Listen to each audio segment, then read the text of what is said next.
Story, les rendez-vous d'Alfred Hitchcock, racontés par Serge Sauvion. Aujourd'hui, aveu public de O.H. Leslie.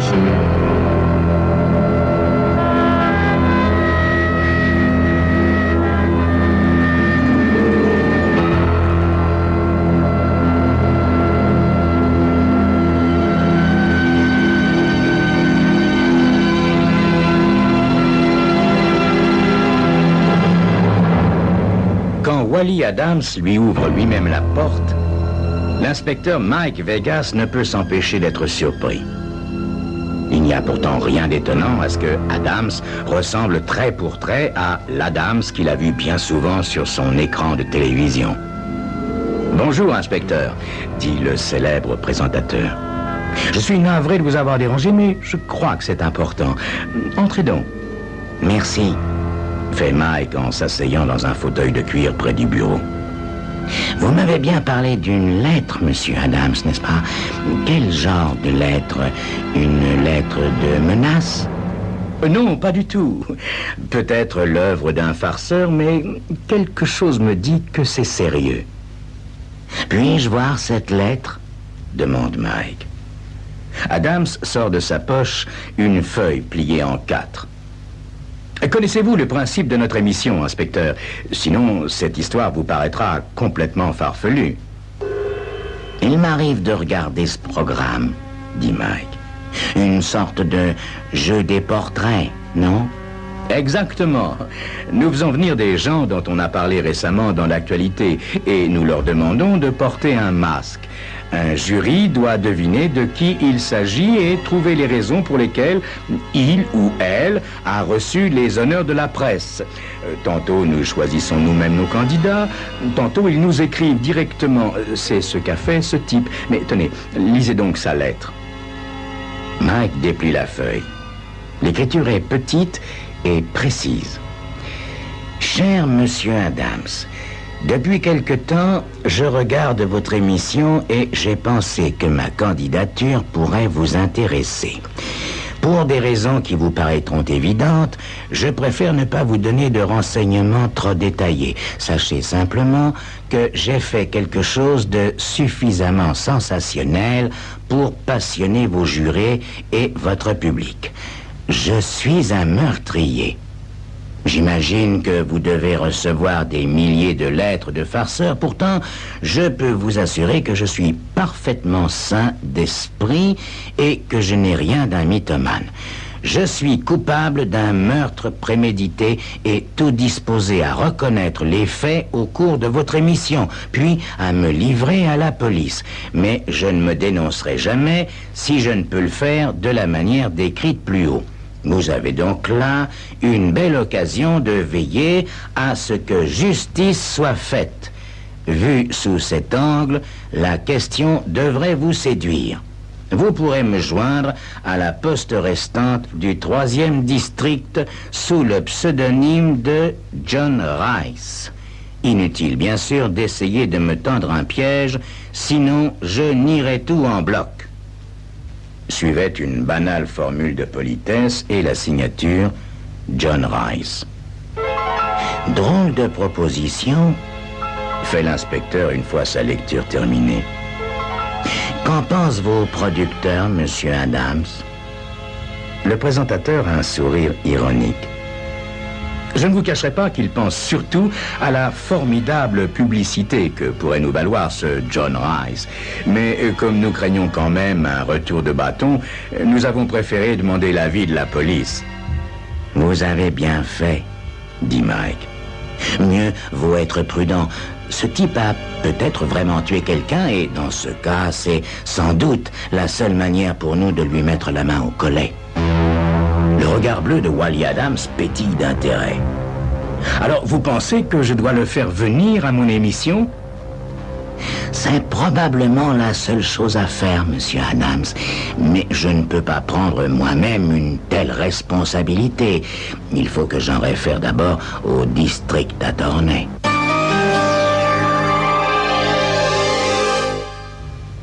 Une semaine plus tard, Mike Vegas est de retour dans le bureau de Wally Adams. Le présentateur a du mal à dissimuler son impatience. Alors, demande-t-il à peine la porte refermée, que pense le district attorney de cette histoire? Mike Vegas s'éclaircit la gorge. Eh bien, disons qu'il est d'accord jusqu'à un certain point. Il voudrait que vous écriviez à ce John Rice pour l'informer que sa candidature vous intéresse et lui demander de passer d'abord vous voir à votre bureau. En privé, bien sûr. Je comprends, fait Adams. Mais l'inconvénient, c'est qu'il risque de flairer le piège. Il n'a pas l'air tellement facile à berner. Nous y avons pensé aussi, dit Mike. Mais ce type semble tenir tellement à passer dans votre émission qu'il acceptera peut-être. Wally Adams a l'air déçu d'un enfant à qui on vient de refuser un jouet longtemps convoité. Mais il retrouve vite sa jovialité. Entendu, inspecteur. À partir de maintenant, c'est vous le maître du jeu. 4 jours plus tard, Mike reprend le chemin des studios de la télévision.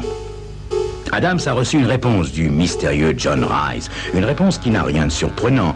L'homme est effectivement trop malin pour tomber dans le piège. Il a refusé l'entrevue courtoisement mais fermement. Ses conditions sont claires. Il se présentera au studio juste avant l'émission ou pas du tout. Qu'en pensent vos producteurs, monsieur Adams? Demande Mike d'un air songeur. Sont-ils toujours disposés à jouer le jeu? Adams hausse les épaules. Si la police est d'accord, nous le sommes aussi. Eh ben, tant mieux, fait Mike d'une voix lugubre.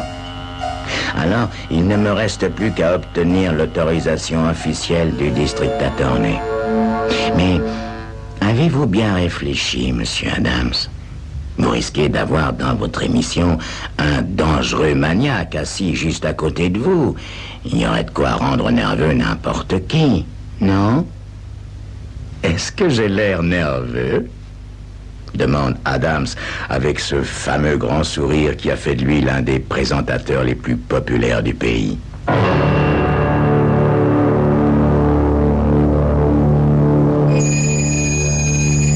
Wally Adams risque pourtant de le perdre, son fameux grand sourire. Mais laissons-lui encore quelques moments de répit. Assis dans la salle de contrôle, Mike Vegas voit une douzaine de Wally Adams bondir sur une douzaine d'écrans. Avant l'émission, Adams se livre à ses bouffonneries habituelles pour réchauffer le public et, comme toujours, il y réussit à merveille. La salle se tord littéralement de rire. Pour combien de temps? Se demande Mike, qui a remarqué dans la foule 6 visages graves. Ceux des détectives installés au point névralgique, prêts à intervenir. 2 autres détectives sont restés dans les coulisses. Adams, assis face au jury, n'a pas l'air troublé le moins du monde par l'idée d'une catastrophe possible. Il fait les présentations avec la plus parfaite décontraction. Le premier invité mystère fait son apparition, le visage couvert d'un masque noir avec 2 trous pour les yeux. C'est une femme d'âge mûr, aux cheveux blancs et à la voix de grand-mère. Les questions fusent de tous côtés et les jurés viennent sans trop de mal à bout de la première énigme. La candidate a gagné à un concours de chasse au sanglier en Louisiane la semaine précédente. C'est là son exploit.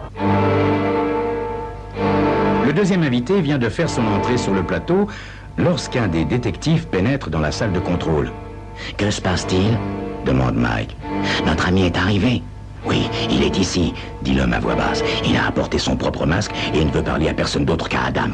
« Évitez surtout de l'inquiéter, » dit Mike. « J'irai dans les coulisses quand il passera dans l'émission, pas avant. »« Très bien, » dit le détective avant de ressortir. Mike s'efforce de s'intéresser aux énigmes suivantes, mais il a l'esprit ailleurs. Il est carrément nerveux quand Wally Adams annonce le dernier invité. « Mesdames et messieurs, » commence le présentateur d'une voix parfaitement naturelle, « le candidat que vous allez voir maintenant est un personnage assez insolite. J'ignore son nom. Les producteurs et les annonceurs de cette émission aussi.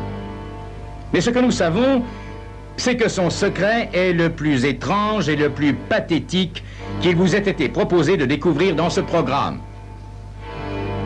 Il a un signe de tête en direction des coulisses et ajoute « Faites entrer notre Monsieur X ». Mike retient son souffle. L'homme qui pénètre sur le plateau est de petite taille. Des mèches de cheveux roux dépassent de son masque. Il porte un costume banal de couleur terne. Visiblement, il est en pleine possession de ses moyens. Il y a un petit temps de silence. Le préambule de Willie Adams a manifestement dérouté la salle. L'un des jurés finit pourtant par prendre son courage à deux mains et poser la première question. Êtes-vous certain de ne pas être le commanditaire de cette émission? Un rire étouffé, presque timide, parcourt le public. Non, répond Monsieur X d'une voix placide. Un peu plus détendu, les autres jurés enchaînent rapidement leurs questions. Ce que vous avez fait est-il vraiment exceptionnel? Dans un sens, oui. Bien que d'autres gens aient déjà accompli des actes analogues. Mike jurerait que sous son masque, l'homme est en train de sourire. Ça nous aiderait-il de connaître votre profession? Non, je ne le pense pas. Y a-t-il quelqu'un d'autre mêlé à cette affaire? Monsieur X hésite et se penche vers Wally Adams pour lui chuchoter quelque chose à l'oreille. Oui, fait Adams. Mais Monsieur X ne pense pas qu'il vous serait utile de connaître l'identité de cette personne. S'agit-il de quelque chose que vous avez fait avec quelqu'un ou contre quelqu'un? Oui, je dirais que c'est plutôt ça, répond Monsieur X, très désinvolte. Avez-vous touché cette personne d'une manière ou d'une autre? Non, je ne peux pas dire que je l'ai touché. Alors il ne s'agit pas de quelque chose de physique? Si. Ça n'était tout de même pas un acte télécommandé? Si, fait Monsieur X avec un ricanement sec. C'est exactement cela.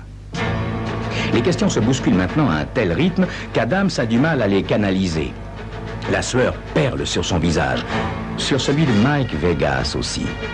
En revanche, le candidat, lui, a l'air parfaitement à l'aise.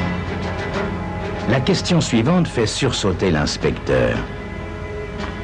Pouvons-nous savoir quand vous avez fait cette chose, Monsieur X?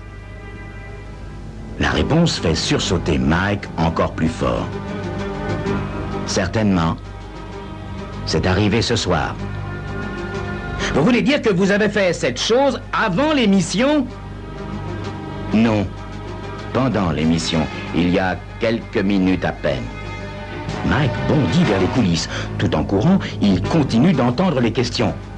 Vous voulez dire que nous vous avons vu faire cette chose? Non. Personne ne vous a vu? Pas même la personne mêlée à cette affaire?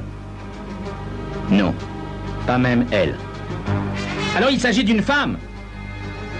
Oui, en effet, mais ça n'a pas d'importance en soi. S'agit-il de votre femme? Oui, en effet. Wally Adams est au bord de la crise de nerfs. Il jette un coup d'œil affolé à la pendule et dit d'une voix crispée: Je crains que nous n'ayons pas le temps de terminer. Je propose que Monsieur X retire son masque et nous dise maintenant son secret. L'homme révèle alors à la foule un visage des plus quelconques, des plus insignifiants. À part ses cheveux roux, tout en lui est terne, presque incolore. Je m'appelle Harold Flaxer, dit-il fièrement. Il y a 2 minutes environ, j'ai tué ma femme, Annie Flaxer.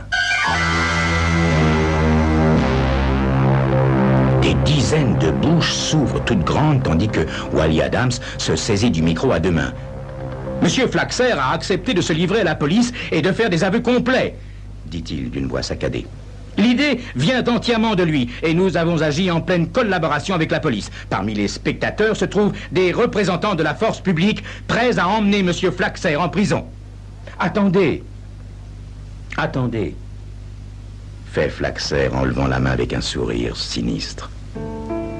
Je suis sûr que tout le monde voudra savoir pourquoi j'ai tué Annie et surtout comment. Le pourquoi est simple.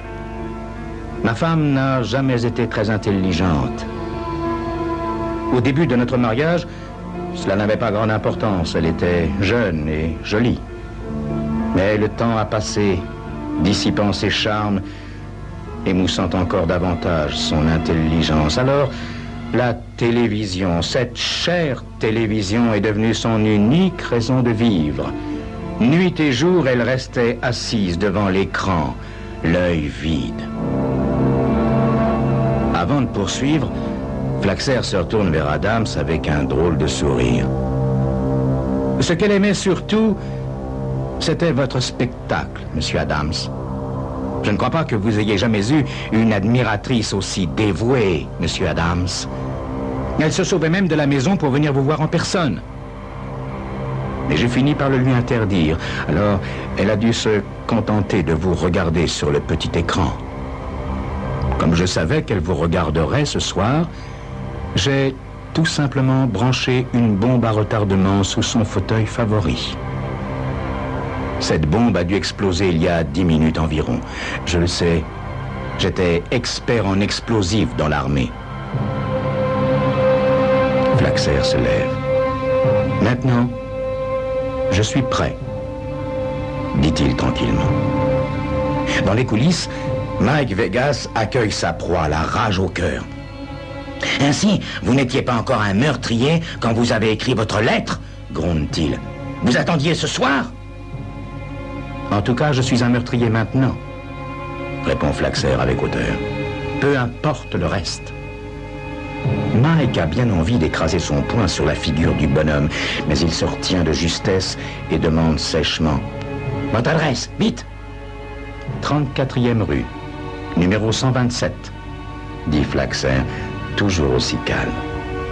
Mike confie son prisonnier à un détective et se jette sur le téléphone. Allô? Allô, brigadier de service, ici l'inspecteur Vegas de la brigade criminelle. Est-ce qu'il y a eu une explosion dans votre quartier du côté de la 34e rue? Oui, inspecteur, c'est vrai. On vient d'entendre un bruit d'enfer. J'allais justement envoyer quelqu'un sur les lieux. Alors faites vite, brigadier. Il y a une femme à l'intérieur. Wally Adams, les cheveux en désordre, la cravate de travers, entre en trombe dans les coulisses. Inspecteur Vegas, attendez une minute.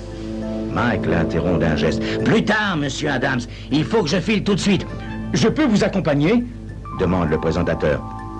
Mike hésite un instant, puis dit « Pourquoi pas, hein? Après tout, vous êtes mêlé à cette histoire depuis le début. » « Alors venez par ici, dit Adams en prenant Mike par le coude. Nous serons plus vite dehors. » Ils sortent par une porte dérobée, mais pas secrète. 5 femmes attendent derrière le battant et se mettent à piailler de concert en apercevant leur idole. Adams fait de son mieux pour se dérober, mais l'une d'entre elles, une petite brune frisée, le poursuit, brandissant un carnet d'autographes. Adams hausse les épaules avec un geste d'excuse à l'adresse de Vegas et sort son stylo.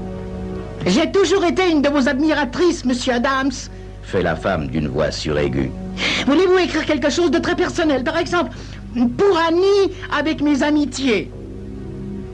Mike a un violent sursaut. « Qu'est-ce que vous avez dit? Mademoiselle qui ?» La femme lève vers lui un regard apeuré. « Annie? Annie Flaxer? Et ça n'est pas mademoiselle, mais madame. » Adams et l'inspecteur échangent un coup d'œil, ahuri. « Depuis combien de temps êtes-vous ici? » demande Mike. « Depuis le début de l'émission, comme mon mari était sorti ce soir, j'ai voulu tenter ma chance.